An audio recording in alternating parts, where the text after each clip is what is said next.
Right now, it was a showdown last night. President Obama and Governor Mitt Romney locked horns in a testy debate. What were the most memorable moments, and did the moderator overplay her role? It is all coming up on this edition of Richard French Live. Good evening and welcome to RFL. I'm Andrew Whitman. Richard French is on assignment. He'll join us live from New Jersey in just a moment. We are now just 20 days or less than 500 hours away from Election Day. And if it was a toss-up before last night's debate, President Obama was at least able to get his head back in the game and perhaps make the race even closer. Today's headlines saying it all. He's back. Obama fights back, and instant polls give Obama edge in second debate. Tonight, it is all about that fiery debate at Hofstra that captured the nation, a debate that George Will said was the best he had ever seen. Tonight, we're going to break down the highlights and the lowlights, talk about the moderator's role, and even do a little bit of fact-checking. But we begin with the fireworks that got some asking if last night's debate was a little bit too amped up. So when you say that I wanted to take the auto industry bankrupt, you actually did. What Governor Romney said just isn't true. Governor Romney doesn't have a 5-point plan. He has a 1-point plan. Sure. In the last 4 years, you cut permits and licenses on federal land and federal waters in half. Not true, Governor Romney. So how much did you cut them by? Not true. By how much did you cut them by then? Governor, we have actually produced more oil. No. How much did you cut licenses and permits on federal land and federal waters? Governor Romney, here's what we did.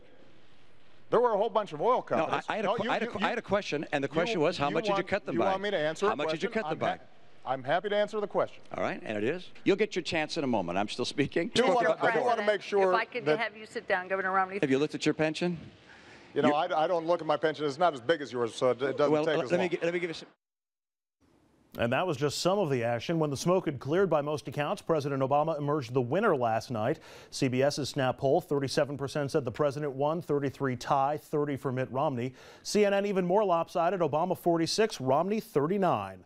So what did our own Richard French think? He is live at William Patterson University in Wayne, New Jersey, as he prepares to moderate a congressional debate. Rich, good evening. Who do you think won last night and by how much? You know, Andrew, our table talk, I think there was a consensus, and is borne out by a lot of the headlines that you mentioned.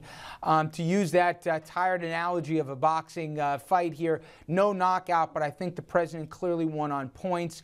It matters what expectations were for, you know, the viewer going into it, but given how bad the president did in Denver, I gotta say, not only was it a substantially better night for him, but I thought the seminal moments, the sound bites that we always talk about the next day, they all tended at least to be in his favor.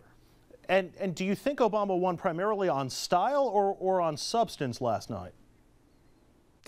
You know, you and I both know this is really about 10 states, probably really about 5 or 6 states as we, you know, further winnow this thing down with 20 days to go. It's about constituencies for the female electorate, for the female undecided voter that they seem to be targeting with almost every single answer last night, and to those undecided primarily in the Midwestern states and some of the Western states. I thought the president answered on point, that he related on the middle class, and moreover, his next 4 years would be a more tolerant one on issues relating to women, reproductive rights, and otherwise. So it's tough to read the mind of the undecided voter. I don't know how you can still be on the fence now after the past year, but I do think for those constituencies, the president was more on target. And Rich, the nuts and bolts question here, do you think it's going to move the needles, and if so, how much? And man, Andrew, your guess good as mine on this one. I do think if Biden stopped the bleeding at that debate that they had, I think in this point, the president at least regained a bit of momentum, and he won one more day of the news cycle. And as we always talk about, with 20 days left, every news cycle, whoever wins it, wins.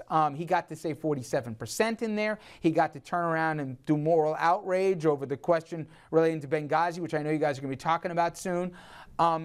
I think the needle moves a little bit. I think more importantly, he solidifies Ohio, maybe even some of the western states like Colorado, Nevada, especially with immigration, another issue I know you guys will cover this hour. So I thought Overall, the needle won't move much, but for the key states and the key constituencies, the president couldn't have hoped last night would have gone much better than it did. All right, Richard French, thanks very much. You get ready for that debate coming up. We'll catch up with you again in just a little bit.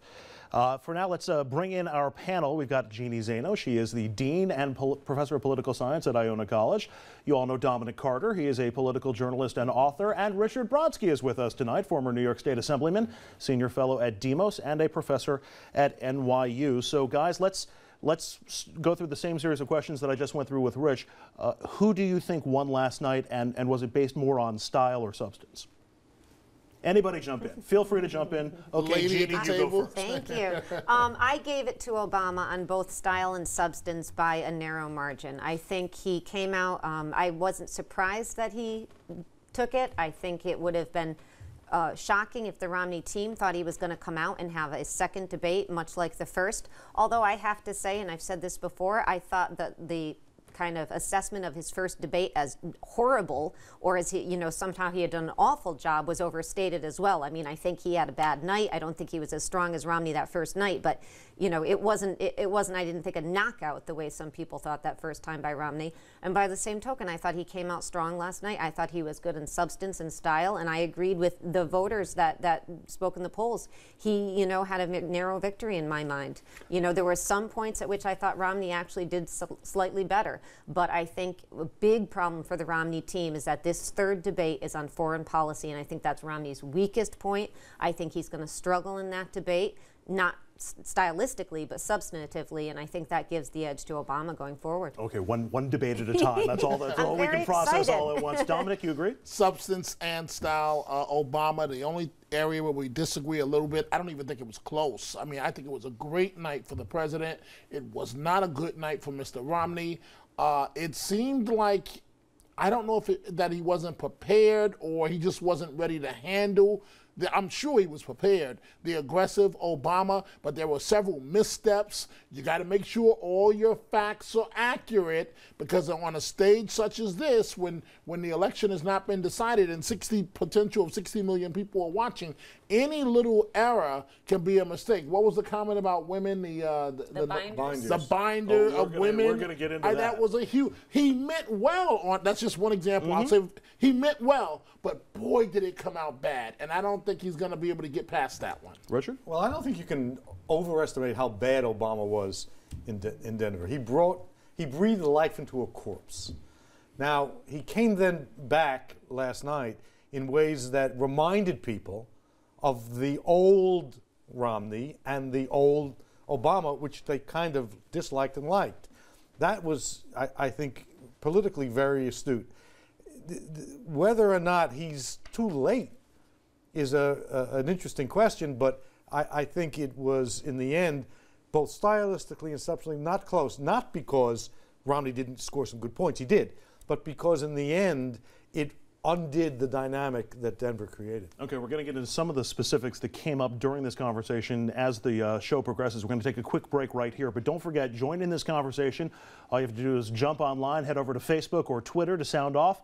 Our question tonight, pretty simple. Who do you think won the debate last night? Some of your responses already streaming on the bottom of our screen. And a quick programming note, as Rich mentioned, we're going to have the congressional debate between Representative Frelinghuysen and his Democratic challenger, John Arvanites, tonight, right after RFL. That is exclusively on Fios 1 News, New Jersey.